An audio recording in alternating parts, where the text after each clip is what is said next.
Hello guys, again in this video we are going to see the functions in Golang, how we can create, how we can call, and how we'll pass the variables, parameters, all those things, return values, all these things we will see in this video. So functions is a group of statements that exist within a program for a purpose of performing a specific task. That means this is basically for reusability of code. We write one function and we call it many times anywhere. So in Golang, the most popular Go function is this main function, because without this main function we cannot run our program. This is same as we have in C++. In Java also we have a main class. So this is similar to that. It is not we don't have any this behavior in Python. So because that is a interpreted language, we have, this is a compile time language, so we need some main function from where the compiler can start the execution. Okay, so create a function. So we have a keyword called func, which is used for creating any function.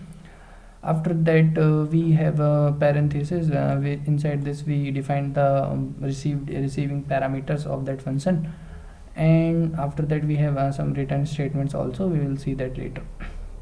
So here you can see a simple example of simple example of function creation and the calling.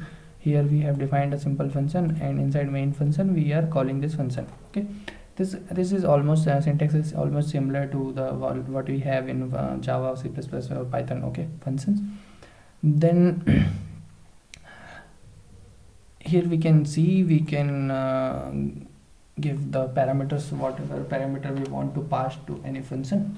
Okay, then we will see the return value of Golang. So in Golang, after first parenthesis, after some inside this we give the receiving parameters of that function.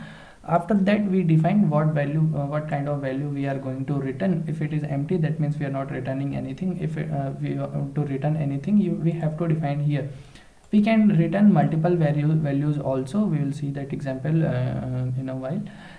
So here you can define whatever you are returning, you have to define here. Okay, so this is an example. Here we have created an add function which is receiving two values and returning the sum of that values.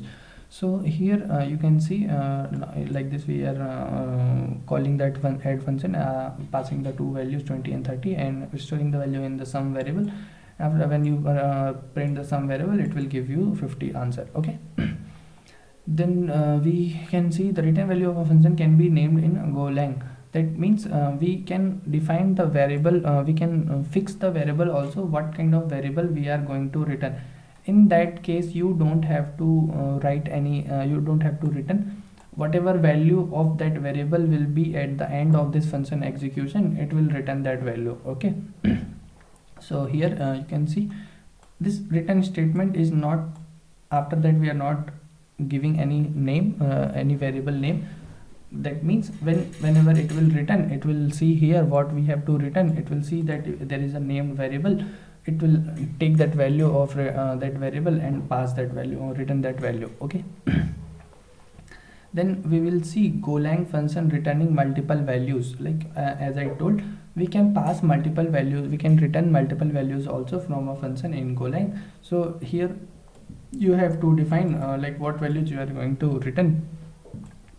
You don't have to necessarily give the variable names. You can give int comma int also. So and while returning you can give return area comma parameter. Okay, so we have here some naming conventions for functions, which is which is common for all programming languages. You can have a look. I will not going to read this big one. Okay, one thing here in Golang is important. What if you start anything, any variable name or any function name with a capital letter, it means it is going to expose to the other variable or values also. Okay, which is not local. You can see kind of global values which can be exported to other packages also. Okay, Golang passing address to a function. So I have not covered the pointers yet, but I will cover the pointers in the next video. So here if you know already, pointer is a variable which is storing some other variables address. Okay, some memory address it is storing. So it can belongs to any variable. We will see we can store the functions address also in some variable. That we'll see later. But here pointers, in case of pointers, we can pass pointer variables also. Okay, in C++ if you have learned, you can say it is a kind of pass by reference. Okay, we are passing the reference of a variable. Reference means the address. Okay, so this AND operator is used to find out the address of any variable, as we already know, and the star is used to find the value of any pointer variable. Okay, then we have a concept called anonymous function in Golang. Anonymous function means you don't have to give any name to that function, but it will you can define that you can store that whole thing in a variable. Okay, how this will become possible, I will tell you. It is like as I told, we have memory addresses of function also, like we have for array with for any variable also. So this statement is what it is doing. It is storing the starting address of the function body in the area variable. So when we are print fmt.println area and passing the variables, so basically it as we know, for arrays we can access that array from the starting. If we know the starting variable, starting address of any variable, any variable, or we can say any array, so we can access the whole array. Similar to this also, if we know the starting address of any function, so we can execute the whole function also. Okay, this is similar to that.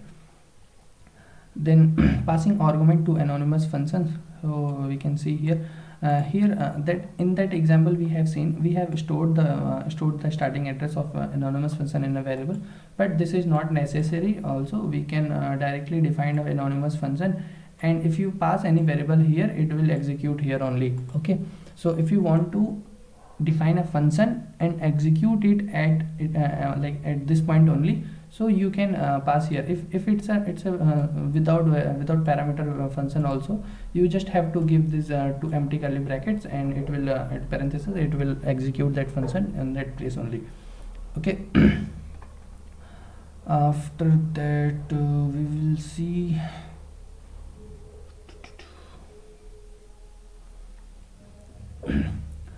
then we see closure function. That is same only, where no parameters are passed. Okay, closure are the special case of anonymous function, anonymous function which access the variables defined outside the body of a function. Okay. So here you can see, here it is trying to calculate area by using this lnb function. But since we have seen in the starting videos, we have seen the scope of any variable.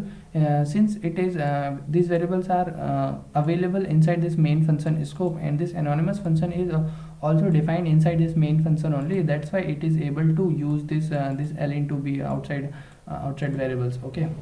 So this is a simple logic. It has nothing much complex. Then we have anonymous functions accessing variable on each iteration of loop inside function body. So here let's see what they have done. Here they have created a for loop and trying to calculate the radius. I guess I don't know what they mean by radius. Function, anonymous function they have created, and this is they have defined the return type of this function, and they are trying to return I into this. Okay. And they have called this at that place only. So it will execute here, it will return I into this and stored in this variable, and they are going to print that variable. So that is simple program, you can see. Higher order functions in Golang. What is this higher order functions in Golang? Is a function that receives a function as an argument or return the function as output.